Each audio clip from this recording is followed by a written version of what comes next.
It's lunchtime on a Friday afternoon. I have a lot of branches in my garden that I need to deal with, so I'm just going here to my local tool hire business. But in here is one of the most interesting endurance athletes and a legend, and also happens to be a great friend of mine. Steve Redmond was the first man to ever complete the Ocean 7. He is a multi-sport athlete. He's been involved in triathlons, adventure racing, and an all-round great guy. So I'm really looking forward to having a chat with him. So stick around and we'll get all the details from Steve.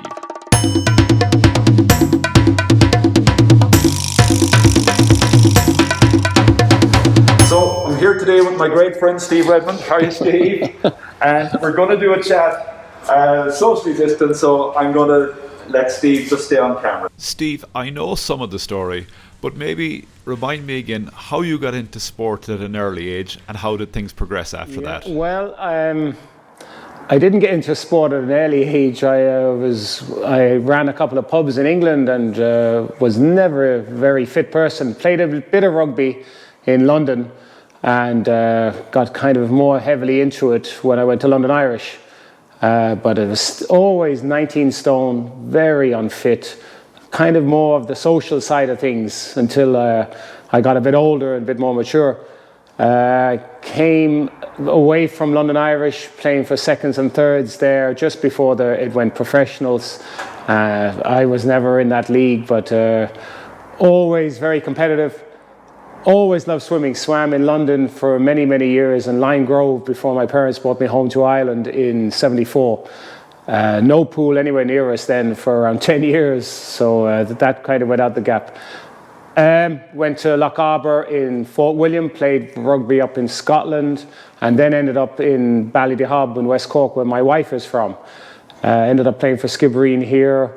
Got too old, too slow for rugby, injured all the time, sore all the time, and got into triathlon with John Carney, Pat Bailey, a couple of guys, and we said we'd have a go. Our first triathlon was over in Youghal, which took us for a sprint, or I think it was a sprint or an Olympic. It took us around 20 minutes in the first transition to get out of the wetsuits. We had to cut one of each other out of the wetsuits. But loved the sport and really got into it. Always loved swimming. And we formed West Cork Triathlon Club and went from strength to strength there with a few races. Did a lot of the Lost Sheep half Ironman and did Lanzarote in 2008. Liked the longer stuff, liked being out there by myself, which I guess a lot of adventure racing is what it's all about, being out there and surviving and getting through the pain by yourself. So I really like that, coping with that and dealing with being alone and enjoying it. And I always wanted to go further, and Lanzarote was really far out there.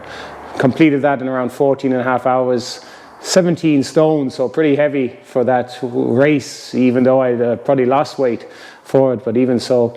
Got into the open water swimming from the triathlon, I guess, and have Loch Eyin down here, and the sea, and a couple of 16-meter pools, and a couple of friends were training for English Channel. And it was a thing that was always in the back of my mind, and just kind of fell into it. I kind of like you guys, I started off in a wetsuit and wouldn't even think about togs, and ended up in nothing but togs and never going near the wetsuit unless I'm giving a lesson. That's how it rolled, really, and it was a progression from triathlon, from rugby to triathlon to long distance water. And it was quite natural. I'm kind of like one of these guys, I fall into something, and I like triathlon. I have 4 bikes still at home, and I have every piece of gear that you could imagine for triathlon. And just realized I couldn't get any faster, even if I had a $5,000 or a $10,000 bike, maybe 2 or 3 seconds cut off the time. So, I got too old and slow anyway for it. My knee gave up, so the running kind of came to an end. So swimming was the ideal. And I don't know about adventure racing, but I'd say I've noticed a lot of my friends have cut off from triathlon and gone into adventure racing. Yeah. It's a natural progression. And you get hooked on one thing. You're very good at running. A lot of runners come into triathlon, and the swimming is always the weakest point with them. So the adventure racing is ideal for a lot of people. Was the Fastnet race the first race you got involved in from the point of view of endurance swimming? The English Channel was the first one. 2009 we did the English Channel. We went over and spent a week in Folkestone, and I wouldn't advise anybody doing that again. But grim place, but didn't get in. Went back in August, bank holiday, and managed to finish it in 20 hours. And that was really the first swim. And then you realize how little you kind of know about the whole affair. You're just fortunate enough to have a good team on the boat that won't let you stop, and the skipper that wouldn't give up on you.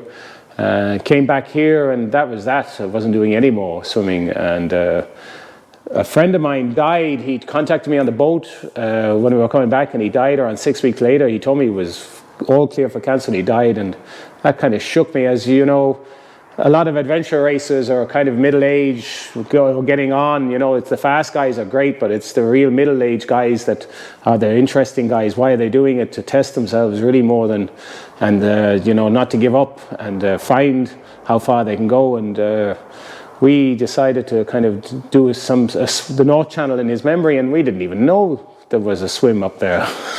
Yeah, I always say we because I'd be discussing these things with Dave Williams and Noel Brown, and John Carney and Pat Bailey, my doctor at the time, and he would often say there's something wrong with me, but you know, it was just to see how far you could actually push yourself in your mind and in your body, and you could always go further. You know, you have this idea when you're 20, I could never do that, and you know, you tell me I really don't know how far the human body can go, but it's really all in the mind. Talk to me a little bit about the North Channel. I know in the height of summer, you know, 3 to 5 people do the Channel swim in the English Channel every day. But a lot of years, nobody completes the North Channel. As I say, I didn't even know it existed. But we were looking around that winter for something to do for a cancer society. There's a charity swim, and guys told me about this North Channel, and it hadn't been completed in 6 years. And there was a girl trying to complete it up there, and she had 4 attempts at it and failed with jellyfish. It's deemed the hardest swim of them all. I'm sure there's harder out there, but it never gets much warmer than 10 degrees, the water, even in the height of summer, and it's always full of jellies, the size of a car bonnet, box jellyfish. And it all depends. Like Nuala was getting stung at the beginning of the swim, so she was still warm, and then she'd go into anaphylactic shock. Whereas when I did it, I got stung around 10 hours in, and I was cold, so it didn't seem to make any difference. And I had been taking antihistamines for around a week beforehand, every day, a double dose of them. But it didn't make any difference until around 2 days later, the stings. But from around 9 hours into the swim until the end of it, we were just kind of constantly being stung every 40 or 50 seconds, swimming into the head of the plumes of the jellyfish. And there was another reason that I didn't finish. I did finish that swim was really my crew on the boat that day. We call him the animator, who was my wife, Anne Coughlin, and my brother, who was a GA player, who has done quite a few adventure swims, a different body shape from me, around 11 stone, and he got in to put lights on me around 10 hours in, and he lasted 4 minutes in the water with a suit on, a full suit, and got stung around 20 times, and he got out really quick. And I kind of laughed at this and realized that they weren't letting me out of the boat. They had a barbecue then, and they just left me in there. My wife told the skipper to throttle on, leave him there. If he's not coming back on this boat, but leave him there. And you need people like that are committed to finishing and seeing you finish these things. If you haven't got people in your team, and your team is normally your family, you won't get these things done. And I realized I could moan till kingdom come, but I just had to keep swimming because I just wasn't getting back on that boat. And that's how it finished. 13 and a half hours we touched the rock. I got out and came up to the hotel. They wouldn't let me into the hotel because I was covered in grease and dirt and shaking uncontrollably. They thought I was a drunk, banging at the door. Got into the bath, tried to wash the grease off, completely naked in the bath, covered in lanolin, which we put on to stop the chaffing. and the Irish president for the Long Distance Swimming Association arrived to shake my hand. So we had a nice chat naked with him, me in the bath, and him sitting on the side laughing his head off. He's no doubt seen this kind of thing before, but my brother couldn't figure this caper out at all. But we were very fortunate, 13 and a half hours to get that swim done, and that was it again. After all them 2 swims, I said, that's it, I'm never going near a swim again, and I've done enough. And look, as I say, you fall into these things, and I fell into the Ocean 7. At that stage, you knew nothing about the Ocean 7. How did you learn about it? Steve Monatonis, who is a friend of mine from California, had organised this Ocean 7, which is the aquatic equivalent of the 7 Peaks.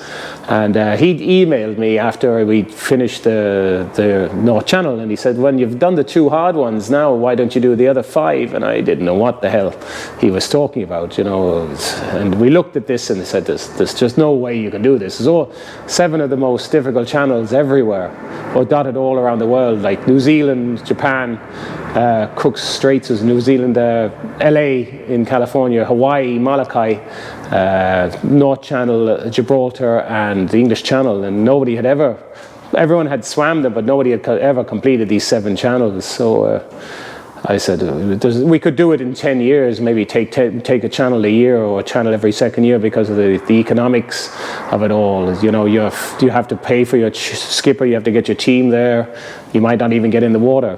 Most of the time, these swims, the most difficult thing is getting in the water to start. And my buddies, I don't know if they're friends, but Noel Brown and Dave Williams kind of looked at this kind of thing from a different perspective than me, and they said, look, let's get Gibraltar done and get the European ones done, and see where we go from there. And they took on board figuring out how they want to get me to these places, and that's how it built. And it kind of took on a whole life of its own. The local community got involved. Everybody became an open water expert, really, and we'd be swimming in Cook Straits, say, for instance, and you'd realize that Leo Donovan in Lepp gave me €200 when I was leaving, the day before I was leaving, and I couldn't let him down. He was a great friend I used to play rugby with. He came in the door, and how can you let these people down that just come out of nowhere to make sure you do these things, because they can't get there. And it was a real Irish thing, you're told that you can't do something by people often enough, and we were told that. We were training in Baltimore in a 16-metre pool. We had no coach, we had no money, and we're from Ireland, holy God, and we're up against a couple of Americans, a brilliant swimmer from Australia, 2 or 3 English guys, far better, far younger, far prettier than me. And it really became, once we got realized that none of them had the North Channel. That was the real crux. None of them had the North Channel, and as we say, there were some years you couldn't even get in the bloody water there. At the time we were the first to do it in 5 years, and would you believe it, Nuala got it the very next day after 3 attempts. So we just fell into it, but got completely committed to it in the end.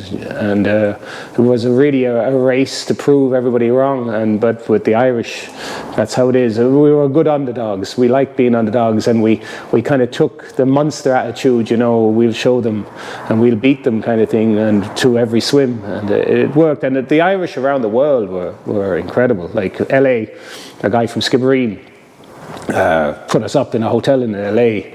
We never even met him, and then New Zealand, a Facebook message came to us if there's anything we can do to help. They read a piece on the Times, so down there, and like when you see 100 Irish on a pier waiting for you to come back in New Zealand that you don't know, you realize that we're incredible. We're not a small nation, we're a worldwide nation now. Wherever we go, we seem to do really well and get on and want to assimilate and live in the country that we're in, and that's how it worked. Everywhere we went, we asked for help, and that was the big thing.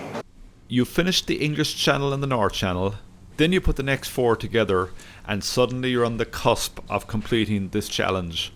Was there anybody else in contention around that time? Yes, there was a girl from Australia, and she only had the North Channel to do, and she was coming in July of that year to do the North Channel. Unfortunately, she never made it, she went back into triathlon in the end. She was a fantastic swimmer. She failed twice in the North Channel. She was hospitalised for 2 weeks after the second attempt. Penny Palfrey, she's a fantastic woman, and the strange thing about swimming was we were in constant contact with each other, and she knew when I was going to Japan, and I knew when she was coming to North Channel, and I was giving her advice on what to do and who to go with and what to get ready to do for the North Channel, because cold water swimming is completely different from what she was doing down in Australia and New Zealand. She was on speed. She was much faster than me. She did most of her swims around 5 hours faster than I did any of my swims, so, and that was the great thing about channel swimming. You help each other. You might lie like hell about your training. We do lie about, if you did 10 hours in the water yesterday, I did 12 kind of thing. We would lie like hell about that, but if we could help each other at all, we would. And Penny, unfortunately, just never made it. I can't say what happened, but I don't think she gave herself enough time when she came over here to get used to the cold water, and she could just never get used to it. After around, she'd fly for 10, 12 hours, and then it would really start slowing up. And it's like cold water. You think you're flying and you think you're doing the same pace, but you're actually slowing down, and your boat can tell because they're taking a stroke count every 20 minutes, and they can see how you're reacting in your feed and stuff like that. And it was very unfortunate, but we failed in Japan. We went to Japan to finish it, and everybody had different ideas. I had the Blade Runner idea that Japan was going to be just like that, and Sean Murray came because he wanted to go and party and, go to sushi bars and karaoke, and we all had different plans. And it was it was wilderness where we were. We were up in the North Island, and there was nothing to do except watch old ladies pick seaweed out of the sea. That was the high point of the day, and then go to the baths. And everybody thought I was some sort of trainee sumo, because you go into the baths and everybody has to get naked and wash first, and then of course 2 or 3 of us went straight into the bath, which is a huge insult, without washing ourselves properly at the showers, so a huge culture shock going over there. And that was as far out. We were Gaichi, we were really out there, and it was very difficult. We had two attempts on the first swim, and we were under serious pressure to finish it, because, as I say, they were coming to do North Channel, and Darren Miller was coming as well, and he's an outstanding swimmer from America. But we didn't finish it. 13 and a half hours in the water, and ended up kind of swimming around in a huge 8-mile circle, 10-mile circle, and ending up where we started. And nobody on the boat told me this, and I had to come back on the boat, bow to the skipper, thank him for his effort. You couldn't come on like you in Ireland and ask what the hell was going on here, or what the effing, it just wasn't done there. And we had to, accept that maybe we weren't good enough, and that was really hard. One of the biggest components of adventure racing, particularly when you get into the longer stuff, is navigation. Now, when you're in the water, you can't see where you're going for the most part, particularly at night. So how do you guys figure out navigation, and how does the team element play into that? Yeah, it's huge. That's the big telltale. How a swim goes. If you believe in the guys on the boat and what they're telling you and how they're doing it, you have the utmost faith in them. Like I would say at the beginning of the swim, just get me across. Just do whatever you have to do to get me across, and they will. I would think they'd pull me out if I was going to die, but I have my doubts sometimes. But for instance, in New Zealand, Cook Straits, Philip Rush, the skipper, and he has a guy on the boat called the Tide Master, who actually they listen to, the skipper and Philip, and he takes them on the course. And every swim is different. We can go to the loch now today and swim, and we can go tomorrow, do the same swim, and completely different. And this guy was incredible. We started at the Two Sisters on the South Island, and he brought us in a big, huge S. Normally, most swims are in an S. The only swim I've ever done in a straight line was LA, in the Shark Alley over there. But we just listened to him, and without his instructions, we would never have made it. It still took us 13 and a half hours, and 2nd degree, 3rd degree burns from the sun in New Zealand, but Without that expertise, you're wasting your time. You can't just pop down there like down here in Baltimore. Kieran Collins is the man. He just watches the tides, and Noel and myself could watch it for the rest of our lives and still be no wiser and look at tide tables. But he's out at the Fastnet every second day in a boat. He knows the river out there. But then you can go out there. For instance, Japan was completely different. It was just an absolute and utter lottery. The tide came this way and the wind came this way every day. And one day the current could be 3 miles wide, the next day it could be 6 miles wide and running at 2.5 knots, and you can't swim against that. And that we were kind of swimming blind there. We just were praying to God that we'd get it. And we got a northwesterly on the second attempt when we came back from the failure. The Irish in Baldahob and up in where I come from in Carlow just put money together and sent us straight back out. They didn't give us a choice, just go. How soon after the first attempt did you go back out? 2 weeks. We had no recovery, nothing, just straight back into the boat, into swimming in the loch. And I would be down the loch at 6 o'clock in the morning or 5 o'clock in the morning before work, and then at the evening. And there'd be guys sitting on the rock with a watch timing my laps and then discussing how my lap went after I came on. They weren't swimmers, but they were, why don't you kick? And a big thing with me was I wouldn't kick. I'd be trying to save my energy, and I brought that back in a lot now in the last 2 or 3 years. But we just got a northwesterly on the second last day we were in Japan and got away with it. And I would say that was it, basically got away with it because we were just very, very lucky. Was that the most difficult swim you ended up doing, do you think? Complexity, yeah, because you're dealing with the fact that you're so far from home, you're dealing with a language that you don't understand, and we actually took lessons in how to deal with the Japanese from a lady that used to live in Tragumna, a Japanese lady, and she actually came over and helped us. The skipper fell in love with her because she was a real pretty, lovely Japanese girl, and the skipper just fell in love with her. And he did anything she said. It was brilliant. It was amazing because over there you swim at during the day. You can't swim at night. Not like most of the other swims. You can go 24 hours of the day, but you had to be out because they fish with the lights there during the night for squid, and you're seemingly not allowed. And the skipper got on to his uncle, who was in the Coast Guard, which is the head man of the most villages, is the Coast Guard man, and we were allowed to swim through, and we finished. But just very fortunate that it's kind of like a domino, everything kind of falls into place, and you feel it at the beginning of a swim, and it works. And we finished it. So Noel came in, and we finished on a rock at the middle of at 4 o'clock in the morning, in the middle of nowhere, and we could see a sign for a motorway on the North Island, and that was it. There was nobody else there except the skipper, who was drunk. It was brilliant. It was absolutely brilliant. Talk to me a little bit, Steve, about the mental side of things and how you get into the right headspace for something like this, and if you would, maybe how Anne helps you prepare for it. At the beginning of a lot of the swims, like at the beginning of races, you arrive at a race and you've got your gear and you're setting your gear up and you're taking your feet on and you're looking around and it's all action and everybody's got eye candy bikes and they've got the best of gear and you're bloody loser kind of gear. And the swims are the same. You're thinking, will I be able to get in the water?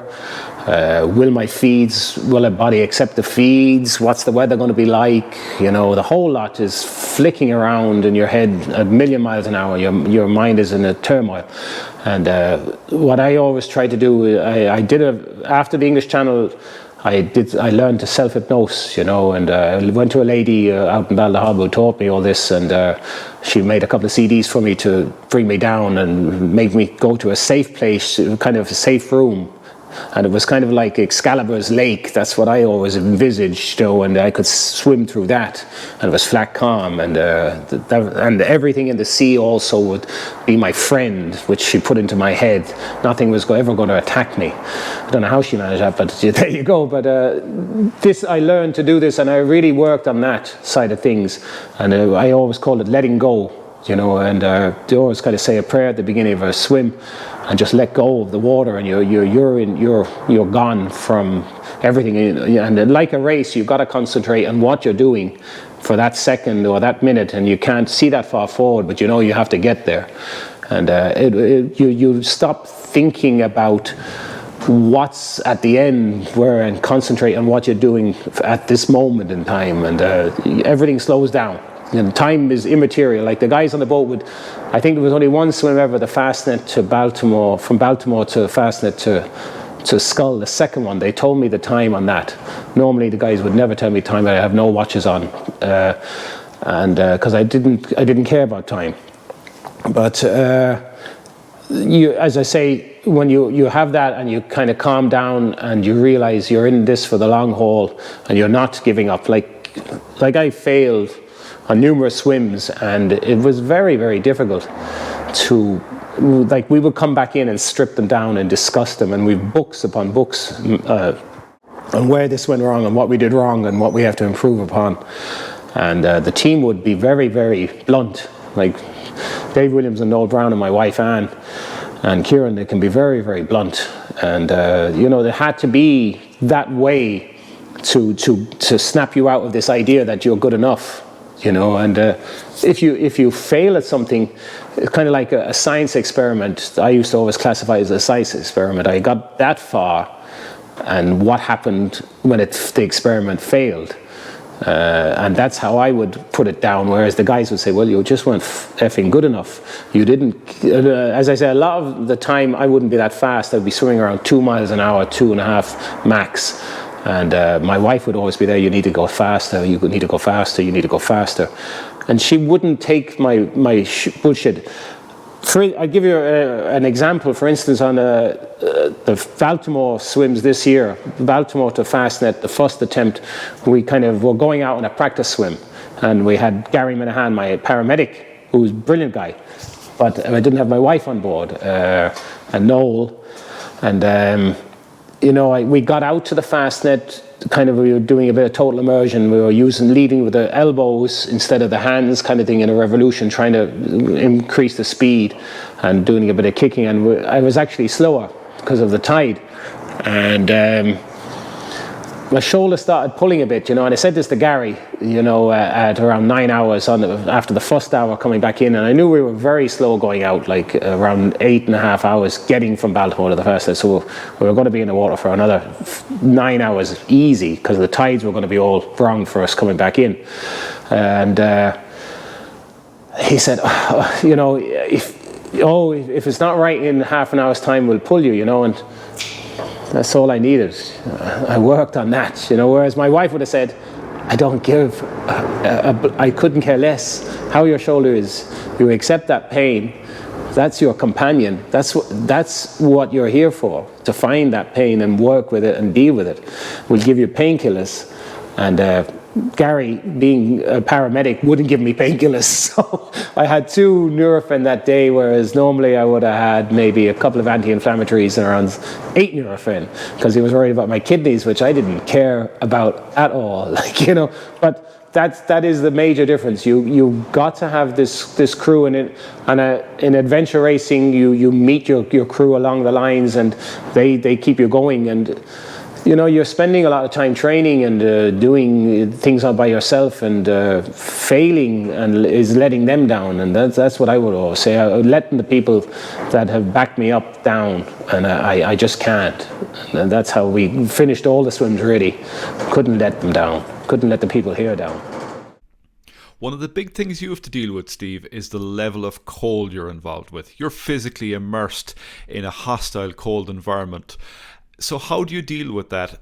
And if we could break it into 2 parts. One, when you're physically immersed in the environment, how do you deal with it? And secondly, when you come out, what do you do to recover? It's all about incrementally getting used to the water time and time again, slowly, not going in and spending an hour and a half in the water on your first cold water swim of the season. And I swim all year round in my tug, But at Christmas time, I tend to kind of go for that month. I tend to strip down weight, so I tend to go into colossus and fast for around 6 weeks. And this year, as you know, we've been locked down, so I've had no basketball I normally have basketball in the winter to coach and drive kids mad, so that's gone out the gap. But I would always have, I'd always have a routine where people would know where I'm going swimming and what time I'm going at, and I would contact them before I go in, and I contact them as soon as I come out, and let them know how long I'm going to be in the water roughly. And that would normally be my wife or my daughter or Brown or somebody like that. They'd know. And I would always have a plan B, how to get in, plan A, how to get in, plan B, how to get out. And togs on, have a couple of warm drinks before I go in the water. And I'm not too thin anyway. I'm still, 95 kilos, so I'm still carrying a fair bit of weight. But I have friends that are 19 stone for winter swimming, and they come down, they lose 2 stone at the summit, but they deal with the cold by putting on weight. But I would normally have a couple of hot drinks before I go in, a bit of protein. As I say, I'm off carbs. I'm really reducing carbs at the moment, so I'm working on that. And I would always be able to get out of the water within 30, 40 seconds. I would never bother going out into deep water in winter. Loch Eyen is where I'd normally train, or Skull, and it'd all be shoreline, every bit of it. Never ever go more than 5 meters away from shoreline, because you just don't know when it goes wrong. And I've been carried out of lochs unconscious, and I've had Gary on my chest pouring sugar down my nose and smacking me around the place trying to wake me up, and it's not a happy moment doing ice miles here a couple of years ago. So I would always have that plan A, and then plan B would be to come out and have clothes that I could get on really easy and as quick as possible, just strip off, and maybe a bottle of warm water in a gallon bottle and pour that over my head just to get the kick-start the body. I wouldn't be too hot going in. I would always, have the heater turned off going down to the swim, because you're body shock. And, if you're using a wetsuit and gloves and stuff like that, that's great. But gradually I would take them off and kind of try and get my hands used to them and my body used to the cold. And every now and again, just after the swim, just go into the water without togs. But I would always have my clothes laid out, ready to get on, shoes easy to get on, forget about socks, stuff like that. Get your towel, get dry, even use a bit of powder, just dry yourself that way. Heater on, have a hot drink, or either that or go for a run. And, have that methodically to a T, because when you're cold, everything is harder, and when you're wet, everything is harder. And if it's pouring rain and you're trying to get dressed and there's people around you and you're worried about what they think, don't worry, just strip and go and get. But it's so easy for it to go wrong. We did an ice mile in Drina, and we had a kayak, and we were swimming out to the kayak and back 3 times. And on the last time when we got out, we had the ice mile accomplished, but the kayak had drifted out in the wind. So we were at a mile when we got out to him, and I have no memory of coming back in whatsoever. For those who don't know, Steve, what temperature were you at there? We were at 4 degrees there that day, and it was fresh water. And there's a big difference between swimming in fresh and salt water. You have to be really aware of your buoyancy. So if you're in fresh water, in the winter, I would always wear my wetsuit, absolutely. Unless you're used to going every day in a skins, because your buoyancy is non-existent. Like, it was like swimming and drowning. Like, I was coming up to get my head up, I was coming up to 12 o'clock for air and still not getting any. And as I say, I don't remember coming out. I was pulled out around 5 meters from the shore, and paramedic trying to resuscitate me, and that was a unhappy time. I never claimed the ice mile because I don't remember finishing it, so it was not good. But things will go wrong really quickly, so you have to be really aware of them. And it's the same even if you're running or on a bike. If you get cold, it's nigh impossible to get warm. What that's like, when you get wet, your hands get cold, your feet get cold. It's a really cruel hardship, and everything hurts. Yeah. So you have to be really aware of what your body is telling you. Another thing with the water, and since the second lockdown, there's been a huge pull of of people open water swimming. Like I heard the other day from a friend of mine in Dublin that a lot of them think that the helicopter rescue is part of the experience for open water swimming now. So I thought that was brilliant from this guy, because he's really hard chap. He goes in all year round in his togs, and he doesn't take any. These guys in the dry robes and the skinny latties, and he was just looking up to heaven with all this going on around him in Dublin. But you really have to be aware of where you're swimming and the weather. If it's blowing a gale, just don't go in. You can go in tomorrow, There's nobody going to rescue you. And if you go in swimming even with somebody, about all they can do is watch you drown and let people know that they drown. And they'll probably try and help you, and they'll drown as well. And it goes to shit very quick, And it's a great sport, but you just have to be aware of what you're doing. The other thing I've noticed over the last few years is the rise of swim boys. Are you a fan? I have one. Because in the summer, when Lough Ine gets too busy, I go to Long Island and I swim across the channel to Lough Ine, to Long Island. But I get a boat to bring me across there normally. But when I've done the length of it, I come back across and I have the buoy on, and I can store a bit of food in it. I bring a shake and around 4 or 5 gels, and I can store a bit of food in it, and I have a light on it. So anything that helps people see you, because you put a bright cap on your head, and you think people can see you, and they can't, and anything with boats around the place, or even kayaks, or, boarders or paddle boarders, you get a smack of one of them thinking you know all about it. So I would definitely be, and, it'll help you if you're in trouble, if you want to have a rest, but your wetsuit should help you anyway, but definitely anything that helps you get in the water, helps you be safer in the water is a big thing, yeah. Talk to us a little bit about the Fastnet swim, Steve. Do you believe it can become one of the iconic swims of the world? Well, for me it is, yeah. Well, I'm an obsessional person. I don't know what to make of races, of adventure races and triathletes. I think we're all kind of slightly insane. We are obsessional. And I'm afraid, but yeah, the Fastnet is without doubt the best water I've ever swam in. The closest I've come to it was Cook Strait. I just was, amazed with the life in Cook Strait, and Hawaii was incredible. Like, Hawaii, we spent 5 hours with 2 or 3 humpbacks just around us and you could go out to the Fastnet and the very same thing is out there.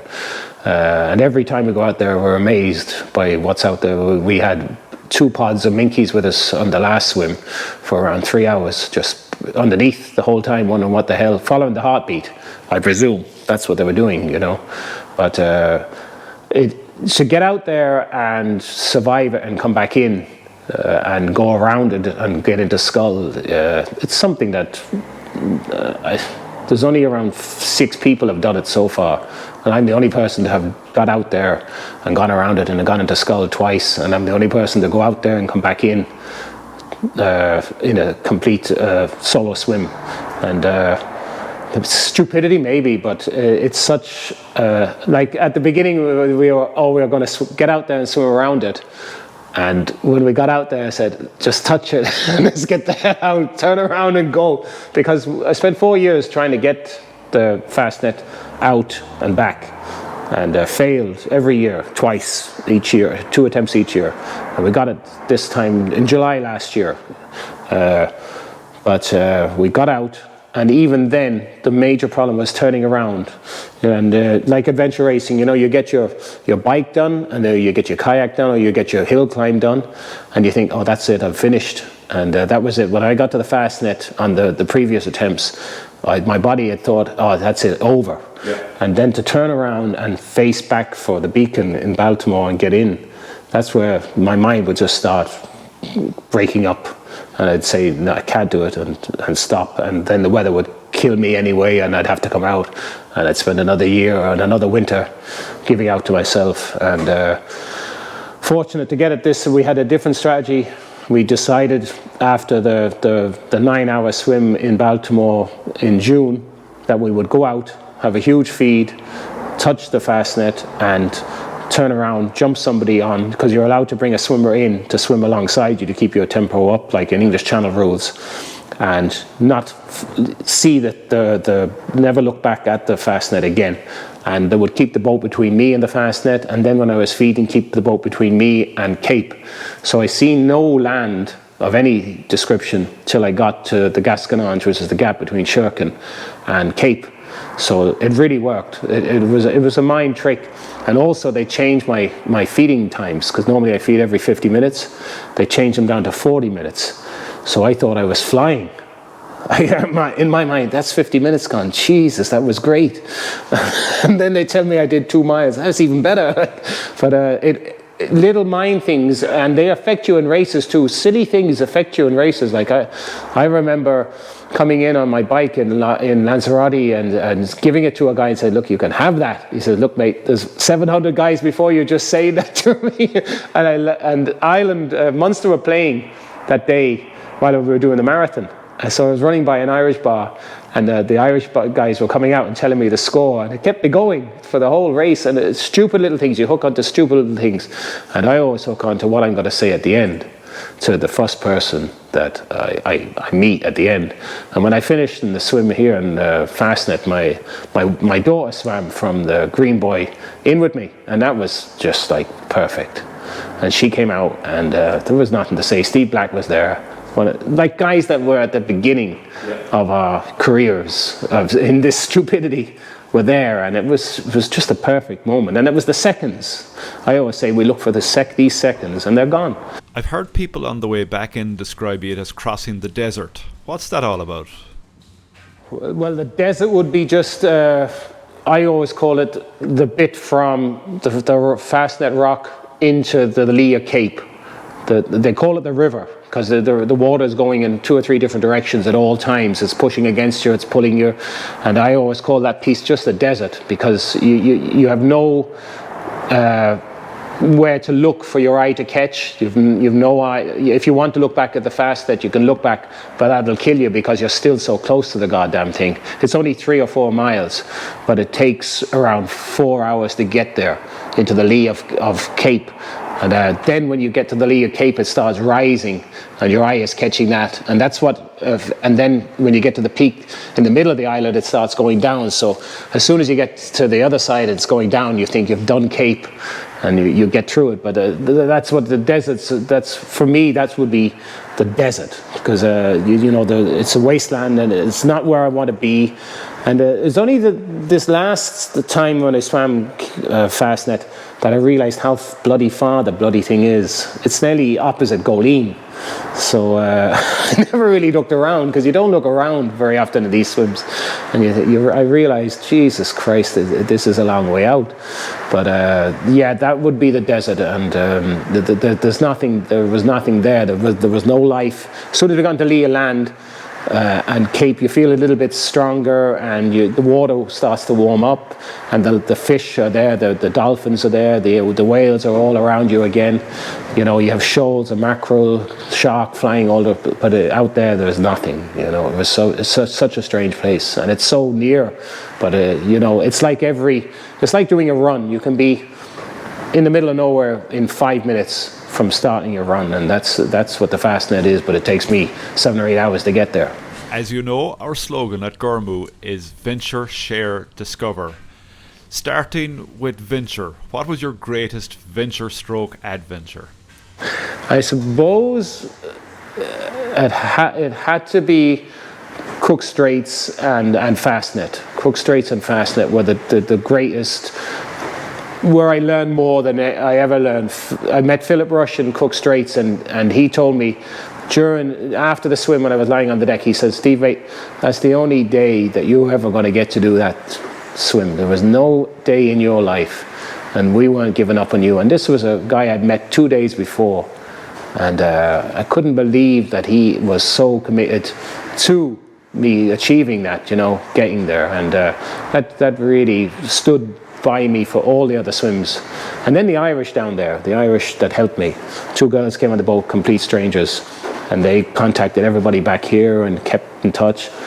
And it was the teams that we made, we made these little teams in each boat, and just ask for this help from Irish people, and they come on board and they want to see you. There was no money involved. Nobody was ever paid. Philip was paid and the skipper was paid but nobody that we asked for help was ever paid. And you shudder to think of every now and again, and you can remember every second of all the swims, and the same with the Fastnet. That became obsessional, 4 years of failure, and then to finally get it last year was just, with my daughter and my wife on board. And Brown said to me, just as we got to the beacon, he says, "You're not moaning at all today, Steve," and I knew he was taking the piss, because I knew exactly where he was going with it. I says, "Is there any real point, She was on board and she just won't let you stop me. I know your wife, and I'm pretty sure she's the same. She's a tough lady, and she doesn't take your bullshit. Because if you, in the water, if you can find someone that will listen to you and say, 'Oh, you'll be okay, and it'll be all right, and come on out, and we'll try again,' and that's it, gone. You touch that boat and the swim is gone, and it's crazy, but that's maybe $2,000 gone down the tubes, and if you can afford to keep doing that, that's all fine and good. But normally my wife doesn't like me spending that kind of money and not achieving. And to put you on the spot now, what's your number one pick for venture? Fastnet had to be. To achieve Fastnet last year, in Japan we got into the old samurai stuff, and because every day we'd bathe with these sumo wrestlers, and they're real honorable people and very quiet and unassuming, they used to call the swims perfect days. You need to find the perfect day, and when you succeed at something, that is the perfect day. And the Fastnet, to have that crew on board, to have Noel in the water with me for an hour after the Fastnet, Kieran there, perfect tides, and my daughter swimming in, it'll never happen again, and these are the things that you do these races for. And that was really it, and my daughter thinks I have something wrong because I cry at anything nearly now, because I've gone that sensitive, but I know I cried my eyes out for around 20 minutes after that, because it was just perfect.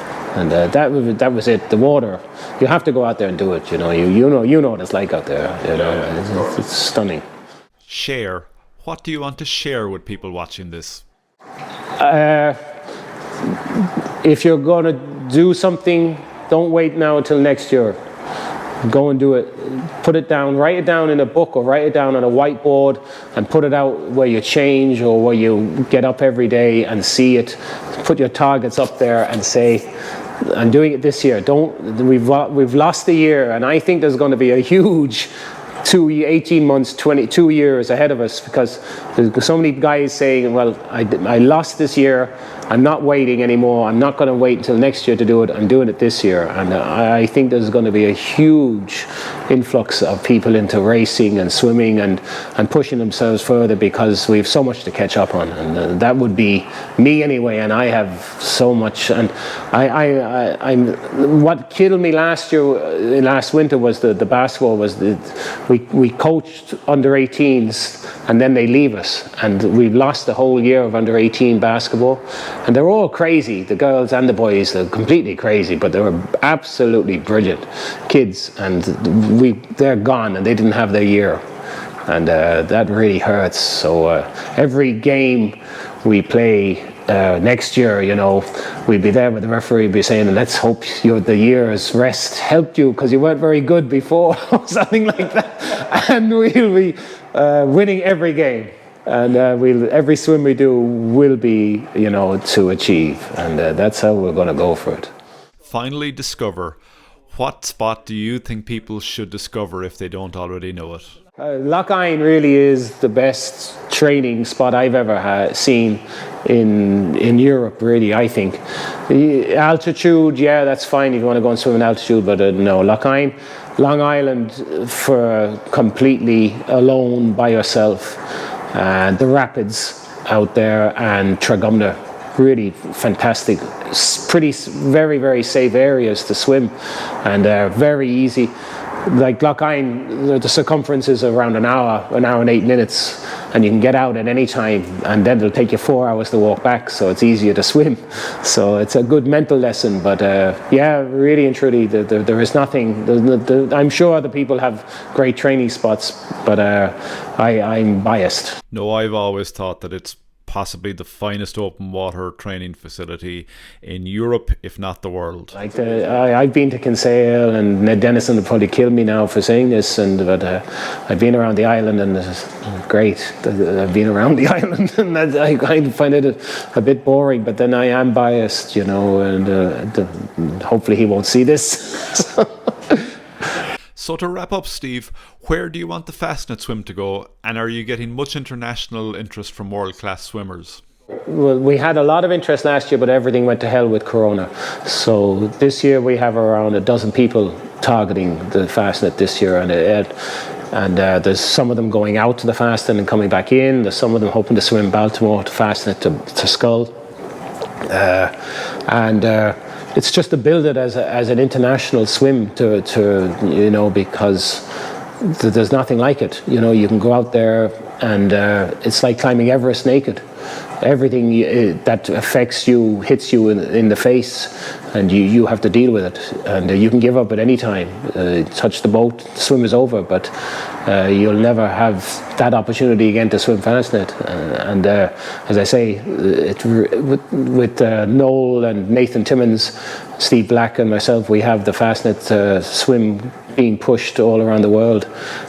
With 2 Americans coming hopefully this year to do it, to do speed records on it, and the first lady, second lady is done from the Fastnet in, and they're all coming back to go longer, and that's what it's all about, just going further. I have a swim, but I'm not telling anybody, because God will only start laughing at me and give us another epidemic or something and close it down.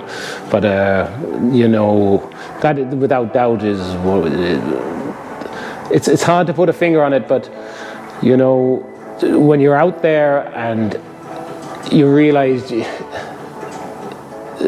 this is as far off island as you can get, and you have to, you know, you've made it that far, and maybe there's only around 10-12 people so far have done it, and you're one of the first. You know, it's stunning, you know, and just as I say, the hardest thing a lot of these times is getting in the water, and what we want to do is try and get as many people down here to get them in and show them what it's like.